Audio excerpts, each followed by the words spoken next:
Well, this is a bit different than what we're used to. Actually, a bit newer than what we're used to. I have a fun idea, project, and opportunity. I actually got this bike. I got to uncrate it actually, but I got this bike for a cool deal through the guys next door at Baxter.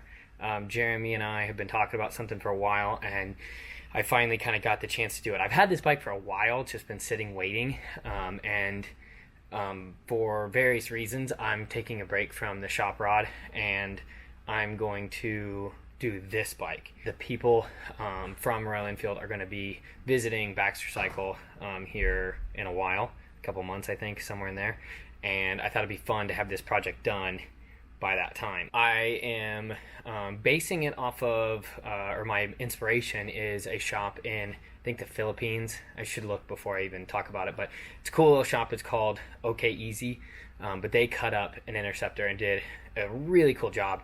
Found it on Instagram, kind of fell in love and have been obsessing over it ever since. So some of my ideas are I'm going to be running short little 10-inch shocks in the rear, which is going to lower my whole assembly. I'm going to move the neck up to accommodate for the 10-inch shocks, so then the bike's level again. And then I'm going to,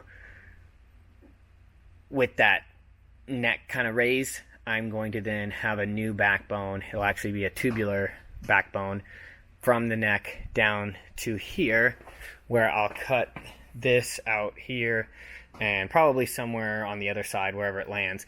And then I will have a straight line down to about here, and then I'll kind of kink up back to where the shocks are going to go. Hopefully that makes sense and it's not too convoluted. The other cool mod is I got a spare rear rim from Jeremy, and I took a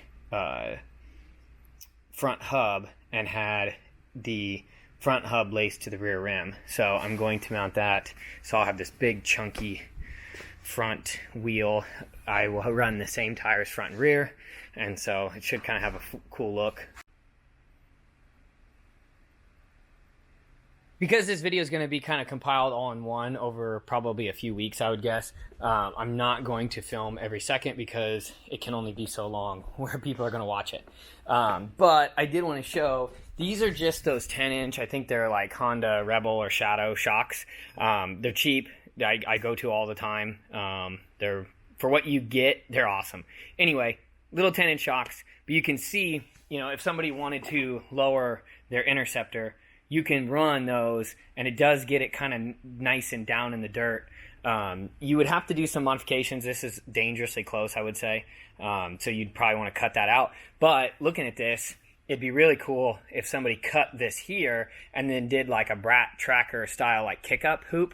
And then you could kind of have that, like, you know, duckbill kind of thing sticking up in the wind, and then a little slammer seat, or, you know, a nice little saddle. So kind of a fun little deal there. I'm very happy with that. You know, again, we're cutting that whole section out, so it doesn't matter, but just thought I would show what the potential would be if you chose to do that. I'm actually really level. Obviously my big tire has lifted me up, but I'm going to have a big tire in the rear, so that's going to get us back up again, which will get us pretty well actually level. I thought I was going to have to add material in the right above the bolts there.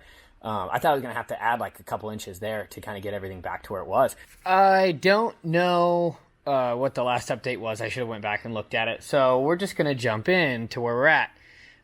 If you remember, all the mess that was up here is all cleaned up. I've knocked off all of the original stuff, cleaned up all that square tube that came out, and I've got my new backbone cut to kind of match up in there. Obviously, it's not like welded in or anything, but I just got done making the first of the adapters, because everything I'm doing is 1 inch, and this is 1.25 inches outside diameter.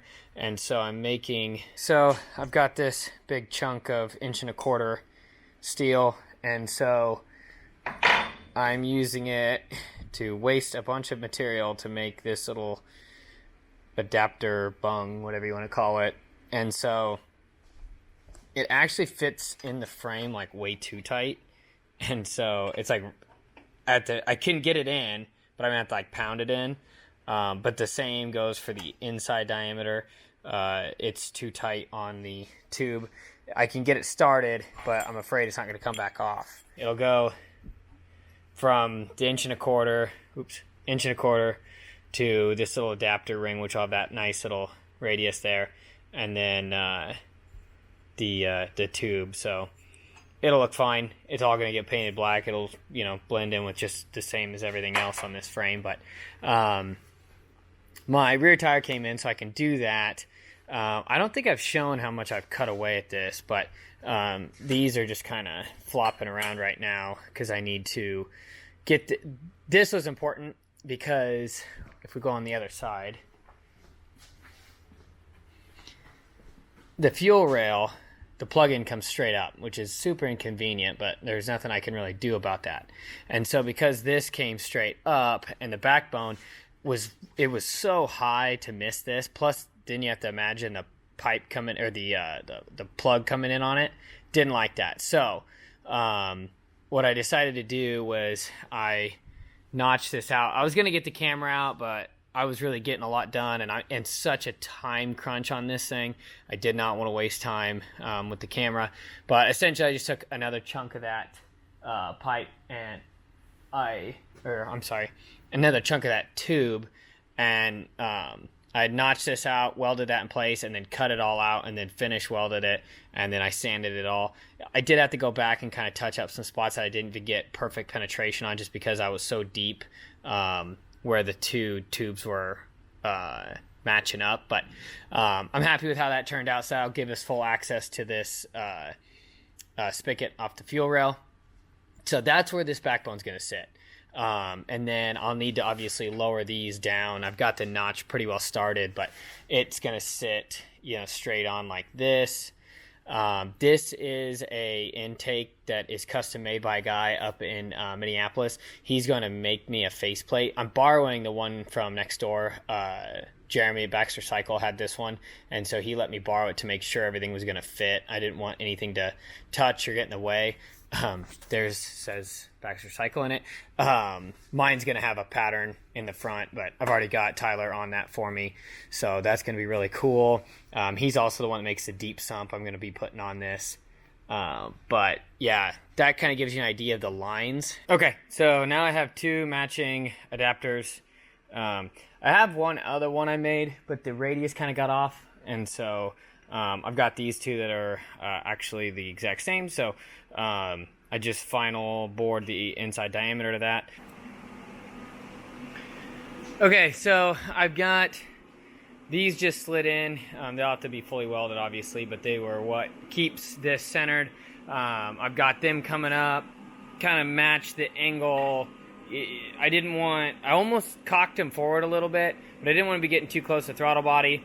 Having that air filter in there, so kind of kept it, I guess, parallel or whatever. I don't know what that would be to the frame. I am going to also have, I think I talked about this, there will be another tube from here to the backside of the stem. All this will be cut out, so that'll all be gusseted better, obviously. But right now, I need to decide where I want the frame to end in the back here. Where I want this shock to land versus where I want the frame to come up and kind of come to a stop. Okay, last time I think we talked, I had said I wanted to put that tire on. It did actually change about a ½ inch of axle height. So I had measured the axle. When I first put it on the frame fixture, I'm with the 10-inch shocks on the stock frame. I measured from the center line to the top of the beam, and it was 10 inches. And so I've kind of been trying to keep that because the stance was perfect as far as the belly height to the ground. So when I put this tire on, it did change it, so I had to drop it back down. We're good to go. I've added a ½ inch because just in case there's more squat than what I'd planned on, I don't want to be too much upward. I don't want the swing arm bottom line to not be level. So I've added just a little bit back more into it, so then when it does go on the ground and full weight is on it, if it loses a ½ inch, I'll still be in a good zone. So that's something I'm still considering, but I love the way this Metzler looks on the rear. I loved how it looked in the front, but it looks great in the rear too, so I'm really happy about that. I did get some more of the pieces kind of cut and notched. As you can see, I've got the seat mocked up.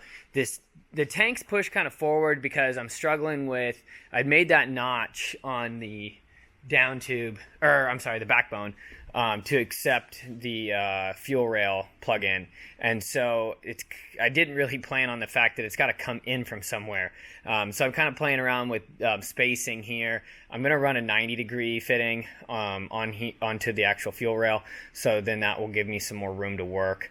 But that's for later. I still need to punch the hole in the bottom of the tank, do the pump, blah, blah, blah. But you can see I've got these pieces. I'm pretty happy with the line. I was hoping it would match the Biltwell seat just a little bit tighter, because if I do roll it up to be flat, it does kind of gap out a little. If I drop it back, it's not too bad. It's got that little thing. But I need to find out where the fender is going to land to know how far. The gap here is a little more than what I was hoping, but I'll probably end up kind of making a really nice plate here that will kind of bring everything together, tie it all in, make it look a little bit more finished. It's nice and square and true. It might be a little crooked right now just because I've got magnets and tape holding it, but I spent about an hour last night finishing this one to make sure that they do match. So super happy with that. I think what I'm going to do is I'm obviously going to tie these 2 points together across. I'll probably do like a nice arc, give myself lots of room. It'll also be the fender support. That'll come through here, and then I may end up tying these together just kind of randomly in the middle too, just to make myself feel better. I don't know if we talked about this yet, but this is the fender. I'm going to try and sneak it in here. I'm going to knock something off. I already know it, but maybe I can go in behind the magnets. Okay, this is way too close to the tire right now, but I'm going to be running this little stubby stainless rear fender. I'll have to get it spaced out, make sure there's not a crazy air gap, but I have lots of room for wheel adjustment forward and back. So, it's going to be a balance to try and find that perfect spot. But okay, here's like halfway through. I added a slight radius on the end, so that way it's going to look kind of nice. And then I just cut down the one end, the frame end, to slide inside the 1 inch, and then just added a nice little fillet there. And then what I'm going to do next is I'll put it in the mill, and I'll slot the end of it to accept the top end of that shock. Okay, so I stopped here so I could kind of show like a halfway. I didn't want to have like it completely done when I show the well, I guess I'll have the side by side, but either way, I've got the width right for the relief down through here, but the only thing I want to do now is like drop the center for like more of a radius inside. Okay, so like I said before, this is going to get moved way ahead. I kind of want this section here to then where these two blend in, and then I don't know, I'll figure out a good ratio, but this plug is going to be more so located about here, but you can kind of get the idea. So we went from 1.25 inch solid stock to, I think there's probably going to be some pretty big jumps in each stage of this, but I've just really been focusing on getting all these pieces fabricated. I've done a little bit of work to the tank as far as like getting the fuel pump in there, but I really need to get this done because today's Friday, and then on Sunday, my brother is going to come and do all of my welding. So that way it is done professionally. This bottom one's a little tight, and so it's kind of spreading this one. So I think I might do a little bit more work on here to get that all straightened back out, because I think it kind of cocked out my two uprights here. But I'm really happy with everything. I'm going to have these tabs, like one down here and one I think facing up. Just depends. I may go down to, I don't know, but either way, this is what's going to hold the fender on. It's going to be super sturdy, kind of overbuilt. But that will be how we fasten the fender on. And then I'm pretty happy with the structure of all this. The lines look pretty good. I think tonight and tomorrow I'm going to drop this out, and then I'm going to cut this box out of here and then cut one more tube that will go from the bottom of the stem up to this. And I think just because of the valve cover, I'm going to come at an angle from like here up to meet like under the tank. The fuel pump needs to happen. I may revisit that whole Summit fuel pump with the regulator option down the road, but for right now I'm going to make this work and just see. If I absolutely hate it, we'll worry about it later, but just to even get me down the road for now, I want to make that happen. So I'm still working on that, getting that flange to fit. So like as of right now, it's, you know, kind of living in this area. That has to go.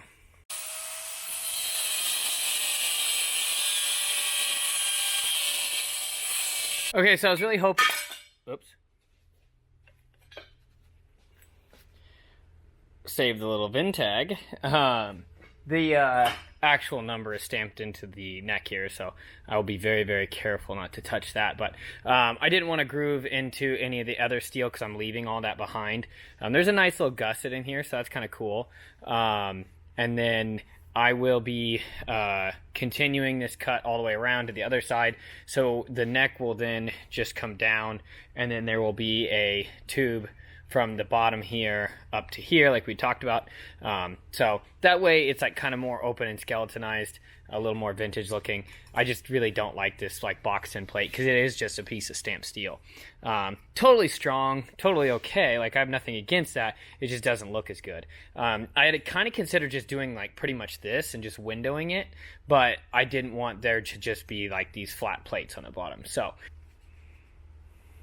So now the most important thing is just leaving this VIN number along here. That's all I really care about at this point. But this whole weld needs to be ground down. This weld needs ground down. I'm going to clean all this up around here. God, I wish this thing would focus. Clean up all this, and then I will make a tube from here to here.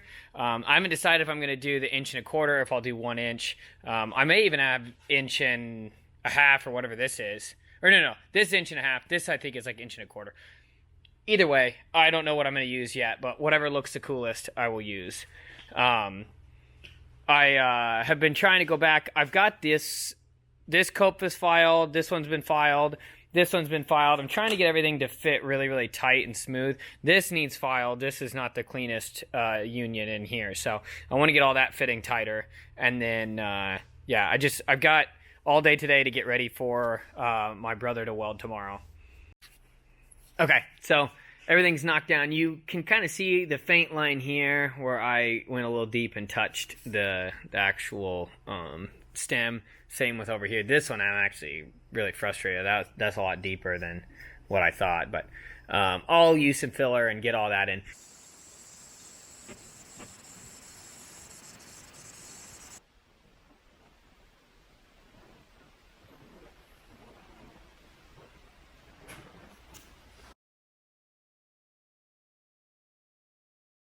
You can see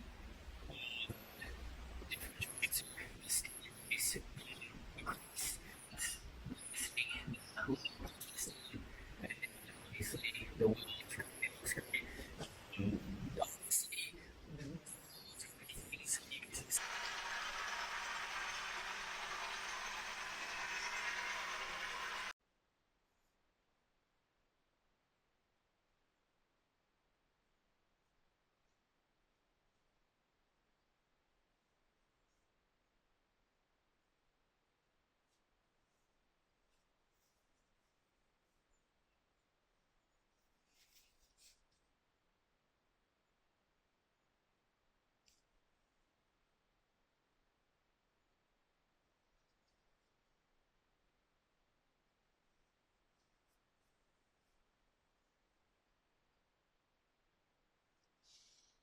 Okay, well, obviously I had to get it outside.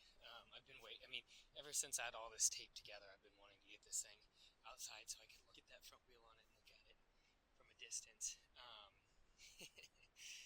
Oh man, it looks so good. like those bars.